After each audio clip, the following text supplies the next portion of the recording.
విశ్వాసం ఉంచితే ఖచ్చితంగా వారు ఏమవుతారు? స్వస్థపరచబడతారు. అందుకే అలాంటి స్వస్థపరచబడే అంత విశ్వాసాన్ని ఎవరు పొందుకోవాలంటే ఈరోజు క్రైస్తవులుగా ఉంటున్న మనం అందరము పొందుకోవాలి. ఒకటి, భక్తి జీవితంలో ముందుకు వెళ్ళాలంటే, మనం నిత్య జీవములోనికి కూడా ప్రవేశించాలంటే కూడా ఏం కావాలంటే విశ్వాసం అన్నదే కావాలి.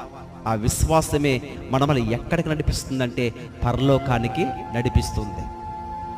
అందుకే ఎవని మనస్సు అంటున్నాడు ఆయన.